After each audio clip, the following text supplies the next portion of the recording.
those who know me know that I spend quite a bit of time on Facebook because I really believe that it's a great tool or resource for us to do ministry. And the other day, I saw a post by one of my Facebook friends, a young missionary in the Democratic Republic of the Congo, where he was talking about a volcanic eruption near his hometown.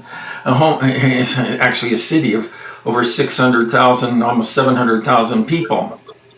And it was just devastating that the lava flow came through and wiped out neighborhoods, and people had perished in that eruption.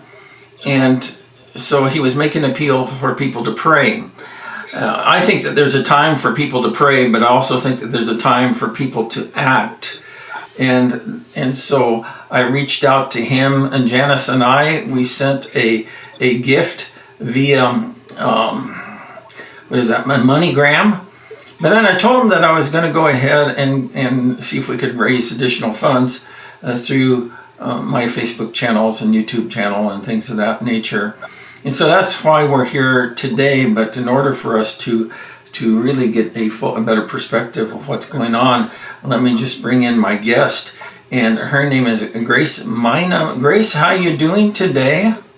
I'm doing well, thank you. How are you? Well, thank you for joining us. I really appreciate you taking time out to be with us. So you're the vice president of let's see, right? I'm gonna let you say it. What's the name of the mission? Mwangaza. There we go. And that's Swahili for the word light, correct? Correct. Yes. Yeah. What a wonderful. And so Trey Yeni, did I get his name right? Yes. Close enough.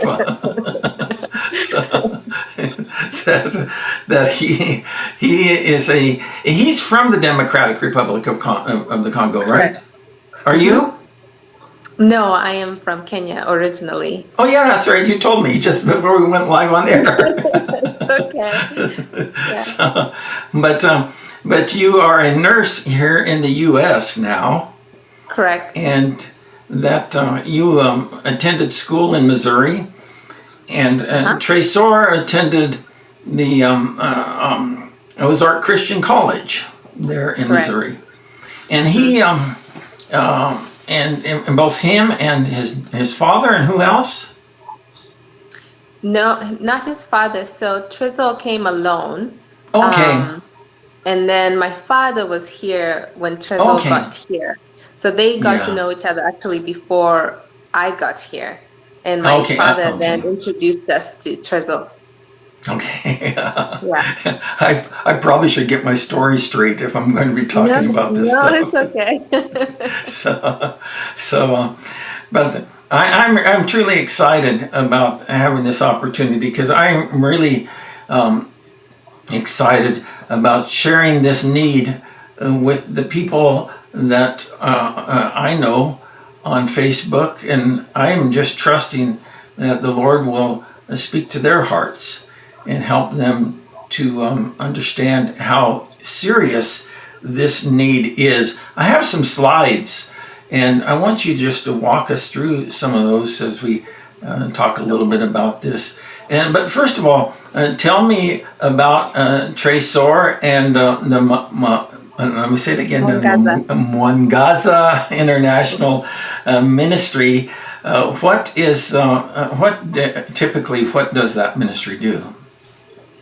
So Treys, I consider him my brother, and we've known each other for more than 15 years, I believe. Wow.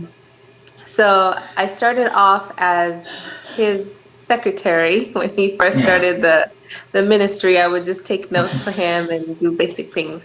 But as the ministry grew, so did our responsibilities, and now that includes providing food, shelter, and education, healthcare, and basically also including economic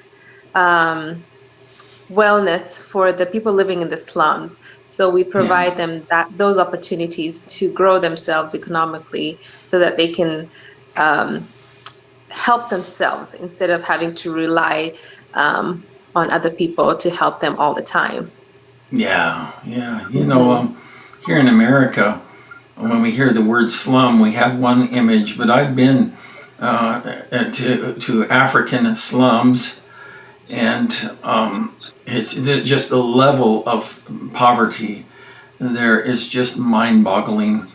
And so it's a wonderful work that you folks are doing, and may God just continue to expand your ministry and bless Amen. Treys and the staff there with both Yes. safety and health, and also finances. We just pray that He will resource this ministry so that more lives can be touched for Christ. I noticed that on your webpage that you have a slogan where it says, "We bring the light of Christ to the broken people of the Democratic Republic of the Congo." And so it's a wonderful ministry, and that's what one Gaza means, is light. And so Right. you folks are doing that. And I can certainly see the light in the children's faces here on this slide. But also, this young man off to the right with Treys is that he made this cardboard model of a home Yeah. or a building. And so he's just a budding architect, and it's wonderful that you're He giving wants to be an children. architect. Hmm. Yeah, it's wonderful that you're giving children, both this education and opportunity. One of the things I found that from my visits to Africa is that the children in Africa just are just passionate about education because they understand that that's the way out from their desperate situation. And so it's great Right. that you're able to help children along those lines. Here is probably my favorite picture from your website or Facebook, and it's just Yes. it's you talk about the light. You can see the light on this wonderful girl's face. How that Yeah. you know that you She's know quite it, content. yeah, and so that's wonderful that you're able to help out in this way. Everything changed for the people of Goma Yep. about 1 week ago today. Correct. And 1 week ago today, the volcano. And do you know the name of the mountain there in Yes, the mountain is called the mighty Mount Nigongo. okay, let me see if I can bring that up on the map because I created a map of where, and so let's see. First of all, we have where the Democratic Republic of the Congo is, and it's just really in the heart of Africa. It And is. there, and so that's the green country. It's one of the larger countries in Africa, and Mm-hmm. it's not too far from Kenya, and it borders on Tanzania and Correct. Uganda, Rwanda, and I Right. don't know some of the other Burundi. ones. Yeah, and so Mm-hmm. then we also have this mountain here, and so here's the city of Goma on the eastern side, right, of the Mm-hmm. Democratic Republic of the Congo. And again, tell me the name of the mountain because I won't be able to say it correctly. It's called the mighty Mount Nigongo. Okay. And Yeah. Nigongo, did I say that right? Even close? Is that Nigongo. It's an NY to start. Nigongo. Nigongo.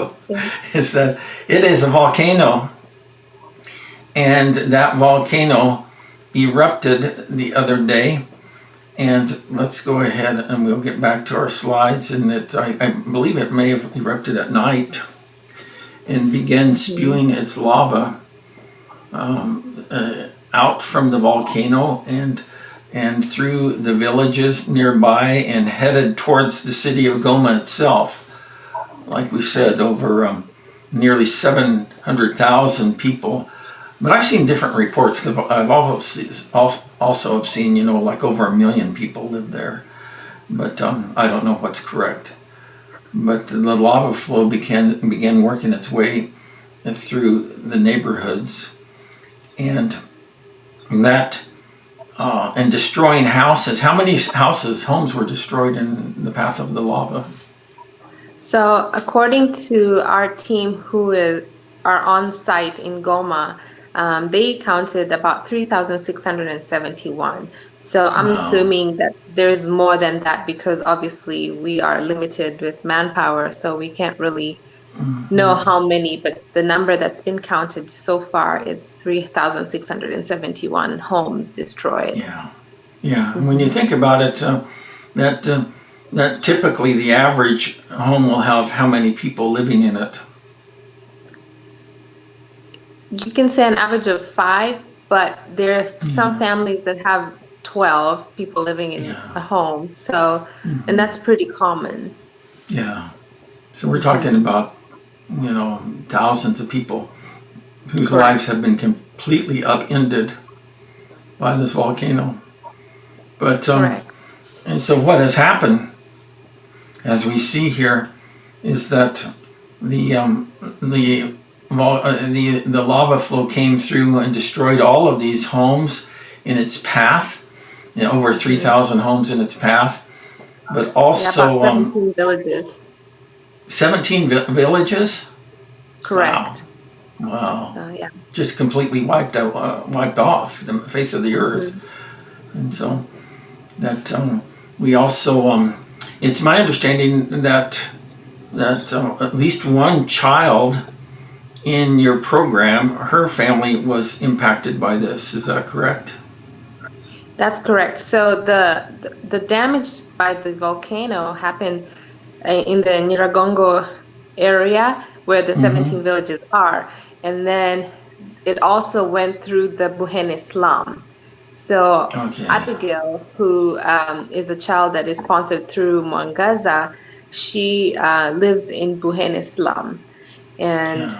they had fled, they had evacuated, Mm-hmm. and they walked about 30 kilometers to go to Wow. where the government Yeah. was providing like a shelter.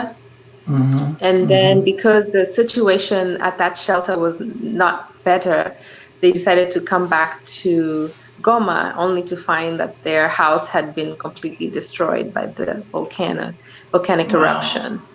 Wow. So yeah. Wow. Yeah. And so, part of the problem is that we here in the West, and of course, it's all on the other side of the world, and so on and so forth. And so and some, probably a lot of people didn't even know that this happened. I didn't even Hmm. see it in any of our news reports here in the Not really, U.S. no. Yeah, but thousands of lives have been upended, and many families that will never be the same. As a result of that people began just living in the streets there in Hmm. Goma, wherever they could just find a space. I don't know what they're doing for clean water or food, and So that's that's one of one the. of the main issues now is that Mhm. um, finding clean water in on a regular day is difficult. And so Yeah. now with all this chaos, it's even more difficult to find clean water and food. And then on top Hmm. of that, they don't have shelter. So Yeah. people Yeah. are making do with what they have, but it's pretty difficult. That's why even now there's cholera. So Oh there's yeah. an Yeah. outbreak of cholera now because there's no clean water. Yeah. It's just a few weeks back. I was looking at Trey's posts, and a big flood came through Goma too. Correct. Yes. It's just horrible. I mean, the flood was just horrible, and Hmm. many lives were impacted by that. Now this volcano, and one of the things that struck me, because just a few slides ago when we looked at the light on that little girl's face, you don't see any light on the faces of these children or their mom. Yeah. You know, And some of these children have also been separated from their families because when yeah, everybody was being asked to evacuate, some families,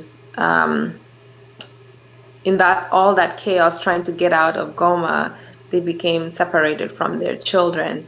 So Yeah. there's a lot going on apart from just losing homes. Yeah, you know, Hmm. I just can't imagine the scale of devastation and how, because it's not like, these kids or their parents even have cell phones necessarily that they can connect with each other. And so that they Right. get separated. And I can only imagine the fear and the confusion and the heartbreak that goes Hmm. along with all of that, and it's our prayer that God will intervene and help alleviate this suffering that these folks are going through. Many of them are just finding wherever they can find to cook a meal, a little space maybe to rest their weary bodies, Hmm. and some of that has been at the Hope Center, and then now the Hope Center has kind of been overrun with people. Is that correct? Am I understanding that correctly? As of I talked to Trezo on Friday, and there was about 100 families there already squatting at the Hope Center. Yeah. So we're trying to provide food and safe clean water for them to drink and food. And of course, that's where they're sleeping. Um, but it's a bit overwhelming because, on a regular day, there's not 100 people sleeping there. So, and Yeah. then obviously more people are going to start coming as Hmm. they see that there's space. So Yeah. yeah, everybody's trying to find a place they can just lay their head and get something to eat. Yeah. Yeah. Hmm. So, one of the things that we want to do is that we want to be a blessing to the people of Goma. And that's the reason why we're doing this broadcast, is make an appeal to the people and that are watching this broadcast. There's a link, that a GoFundMe link, and that you can donate. And the way that we're doing it, I initially set up that GoFundMe link so that the money will come to Compass Christian Church, and that's where I am the pastor of the church there. But 100% of the money that we raise through this initiative, that we will forward to the relief efforts there in Goma and to Trey Soare. And so, I have full confidence in his integrity and the good work that you folks are doing. And so, but we want to mobilize as quick as we can to help bring a blessing to the people of Goma. And one of the things that I hope that we can do is help bring joy, help bring light back to their eyes. We're just almost out of time here, Grace, and I'm wondering if let me get the map off of our faces here, but what concluding words might you have for anyone who may be watching this broadcast? Well, this eruption and situation in Goma reminds me of what happened in Joplin. Actually, the anniversary of what happened in Joplin is the same day that the eruption happened. And I Wow. was in Joplin at that time, and I was one of the recipients of people's generosity because we lost our home too. And so I can obviously it's not the same situation, but I can empathize with the people in Goma. And what's beautiful about in America, the people came together and supported, you know, those of us who had gone through that tornado. And I believe we can do the same for the people of Goma. There's about Yeah. 400,000 people who are just displaced.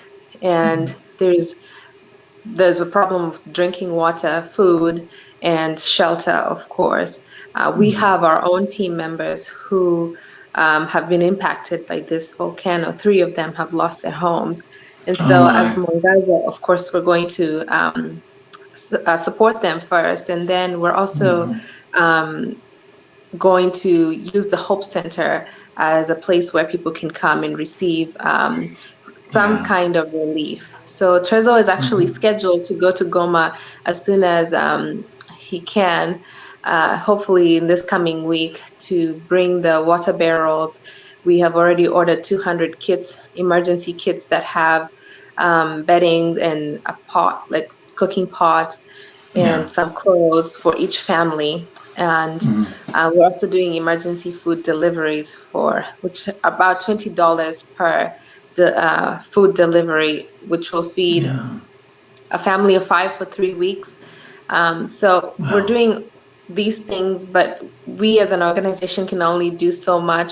Our goal is to raise $5,000 to feed or to support the 100 families that are already squatting at Hope Center. Yeah. But if we get more, obviously we will do more.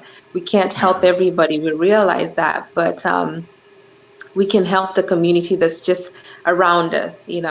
So that's our goal so far, to help the community that is surrounding where we do our ministry in Goma. And Yeah.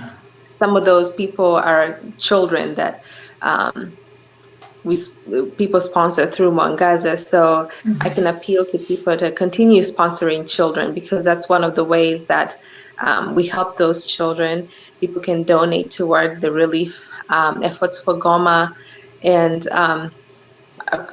there's all these kits that you can choose to buy a kit. You can choose to buy to supply emergency food for a family.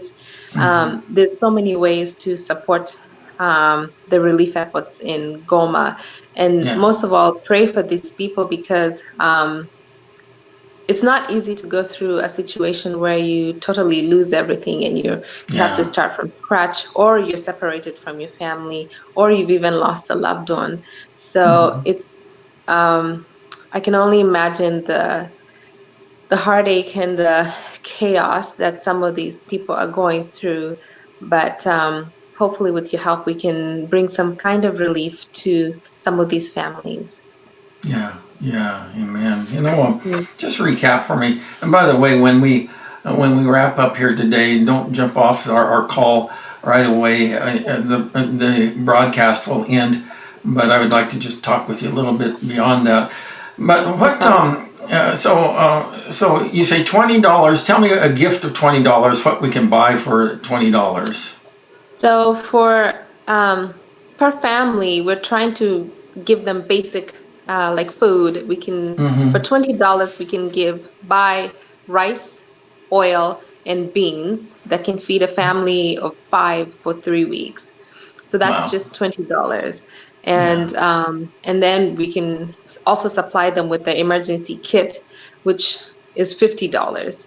And that will have some clothes for the family that receives the kit, and cooking pot, and some bedding, so Yeah. something to sleep on. Yeah. But that's the basic kits that we're working on, and the food. And of course, there's no clean water. So Trezor, part of the mission is to go there and take the water purification systems there, which they cost about $180 each. Yeah. So that's what Yeah. he's doing, to take the barrels there and supply clean water for the people around the Hope Center, so that they can have at least clean water to drink and not suffer from diseases like cholera. Yeah. Yeah. Hmm. My. I'm convinced of this, is that most of the people who are watching this broadcast right now can give at least $20. Most of the Americans that I know, that Hmm. they won't even miss that Right. $20. And I would encourage them to step it up a little bit and stretch as far as God has put it upon your heart to help out, because we're called to be the light of the world. That's what it tells us in Matthew 5:16, is that we are the light of the world. and Hmm. and so we need to let our good works shine before people, so that they will see them and glorify our Father in heaven. And so it's my hope that we've set a goal for Compass Church of raising $2,000, and I think that that's completely doable. That if we can just band together and begin contributing to this GoFundMe page, that we'll be able to reach that goal. And I hope we'll be able to surpass it. I hope so too. Yeah. Like I say, stay on. Why does he allow things like this to happen? And so on and so forth. And years ago, when I was struggling with another question about why he allows the suffering and the heartbreak that he allows, and even the evil that he allows in the world, is that I was praying to him one day. And when I was praying to him, I just was pouring out my heart to the Lord, and I said, God, why don't you do something about it? Now, I want you to be clear about this. I didn't hear an audible voice back, but I did hear a voice clearly within my soul where I heard these words, that why don't you do something about it? And from that moment on, that I decided that I could not ignore the call of God in my life. And I would encourage you today that as you're listening to this broadcast, to not ignore the call of God on your life, and respond in whatever way that you can to be a blessing to the people who are suffering there in Goma. Because I know this for a fact, that God works through people, and you are blessed in order to be a blessing to others. I appreciate you so much watching this short broadcast, and may God bless you. And click on that link to go to our GoFundMe page, or those of some of the folks in our church are not familiar much with technology, so you can just write out a check and bring it to church tomorrow, or you can also just mail your check in to the church. However, that will work for our Compass Christian Church effort. And so that's it for now. I'm Pastor Kerry at Compass, and God bless you folks. We'll see you next time.